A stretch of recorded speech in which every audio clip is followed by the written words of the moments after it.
Magandang araw po sa ating lahat. Ngayon po ay linggo ng palaspas, tinatawag ding linggo ng pasyon. At kung titignan po natin, ito yung pagpasok sa atin sa mga mahal na araw, no? Itong buong linggo ito na tinatawag nga pong Semana Santa. At dalawa ang ating pinagninilayan, no, sa araw na ito, no. Yung una po, no, kaya tayo po'y nagbasbas ng palaspas. Alam po natin na nasasaad sa banal na kasulatan, narinig po natin sa Ebanghelyo, ang matagumpay na pagpasok ni Jesus sa Jerusalem. At winagayway ang maraming palaspas at alam po natin, naglatag, no, ng mga, sabi ngay, mga balabal upang daanan ni Jesus, no? Sumigaw ang mga tao, Hosana sa kaitaasan. Tinanghal siya bilang hari. Pero sa isang banda, at yun po yung ikalawang ating binabalikan, narinig po natin sa Ebanghelyo, no?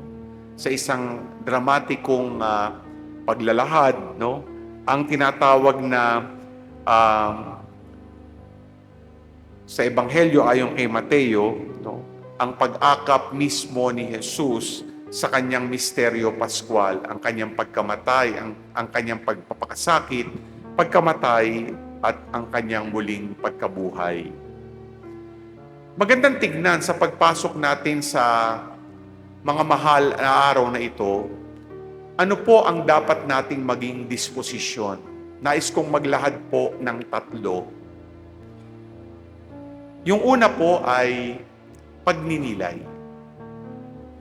Ito yung napakagandang pagkakataon o panahon na maglaon po tayo ng pagninilay, lalo na sa misteryo paskwal ng Panginoon.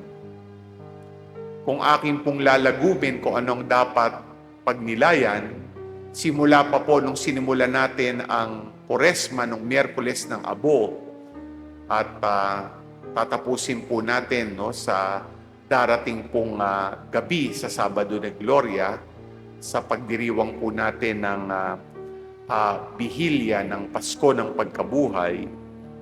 Ito po ay ang pag-ibig ng Diyos. Yan po ang ating pagninilayan, ang dakilang pag-ibig ng Diyos sa atin. Dahil alam natin, no, na talagang inalay niya ang kanyang buhay para sa ating kaligtasan. Maganda sa pagninilay, tignan natin ang ating mga pagbasa ngayon. Yung unang pagbasa ay mula sa aklat ni Propeta Isaías, isa sa mga tinatawag na servant songs, 4 po yan, o awit ng isang lingkod na nagdurusa. Sinasabi sa matandang tipan, no, na ang katauhan ng sinasabing lingkod na nagdurusa ay walang iba kundi ang bayang Israel na noon ay tinapon sa Babylonia pero nagkasala.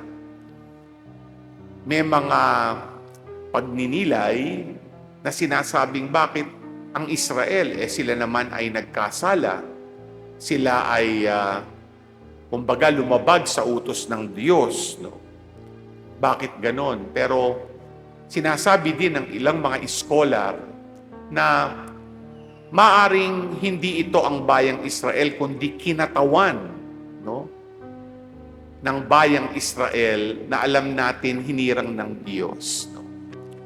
At siguro magandang tignan na itong kinatawan na ito, no, ay tinutukoy din sa bagong tipan, walang iba kundi si Jesus na nagdusa at nag-alay ng buhay para sa atin. Narinig natin yan sa ikalawang pagbasa mula sa sulat ni San Pablo Apostol sa mga taga-Filipos. Pinakita nga doon kung anong ginawa ng Diyos. Siya'y Diyos, pero nagkatawang tao, hindi lang naging tao, naging alipin para sa atin. At ang kanyang pagkaalipin ay pinatunayan sa pagsunod sa kalooban ng Ama, pagsunod sa Diyos, at ito ay humantong sa krus. Kaya nga narinig natin sa paglalahad, kahit sa maiksing bersyon mula sa Ebanghelyo ayon kay Mateo, ang naganap noon, nung si Jesus ay dinakip, no? At pumasok sa paghuhusga, pinili pa nga si Barabas imbis na siya para ipako sa krus.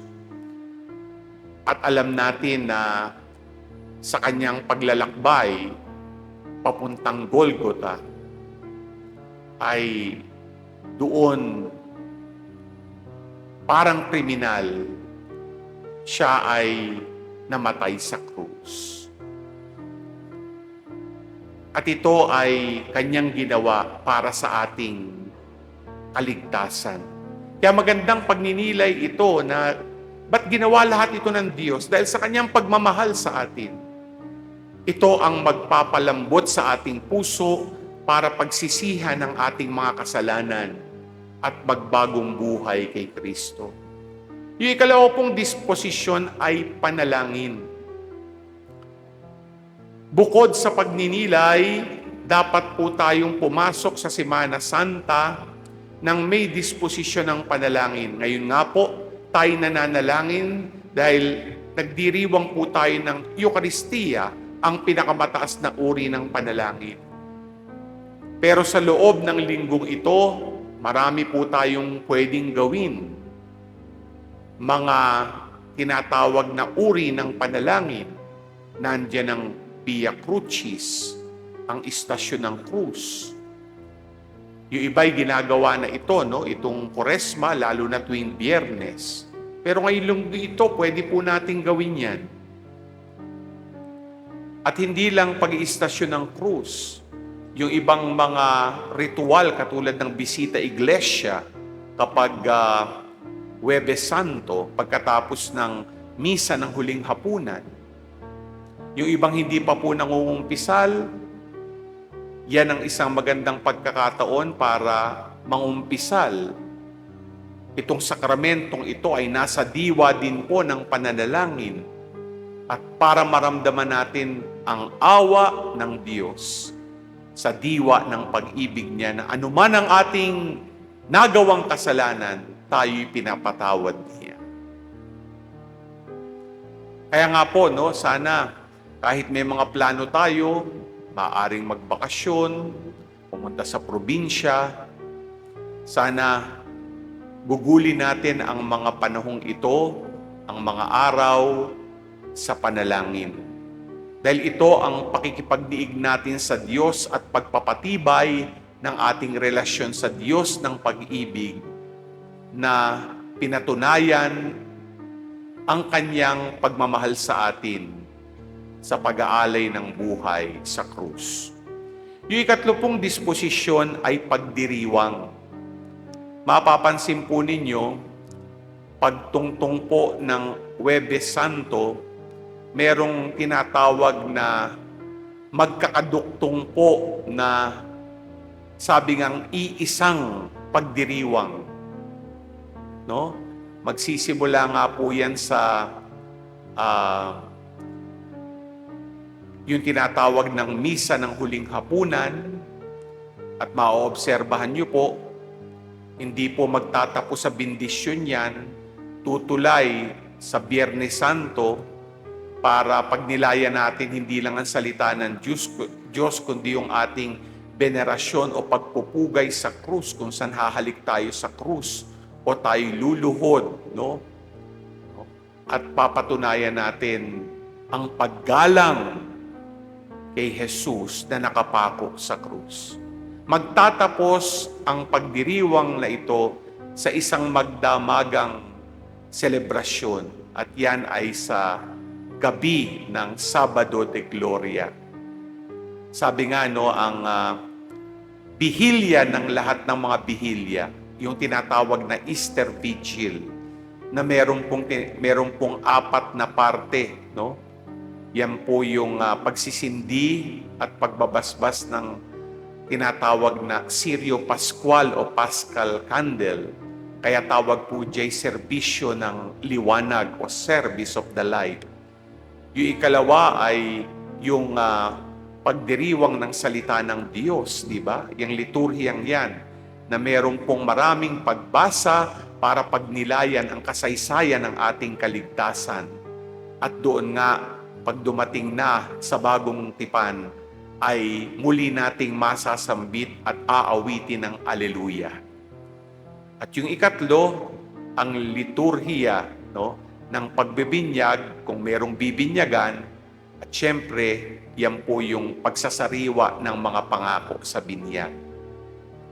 Na babasbasan po tayo pagkatapos ng ating pagtakwil kay Satanas at pagsampalataya sa Diyos, sa Santissima Santissima Trinidad at sa simbahan.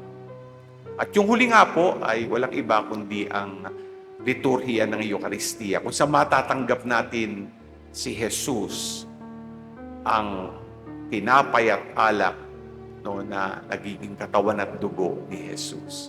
Ang ganda po ng ating mga pagdiriwang. At sana po, no, makita natin na ang kahahantungan ng Semana Santa ay ang pag-awit natin ng Alleluia at sinasabi natin si Jesus ay muling nabuhay at kapiling natin.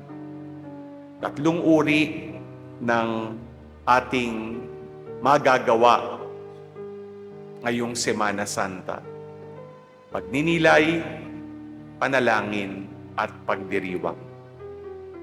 Mga mahal na araw, tawag ni mga banal na araw. Gawin nating banal ang mga araw na ito sa ating buhay Kristiyano.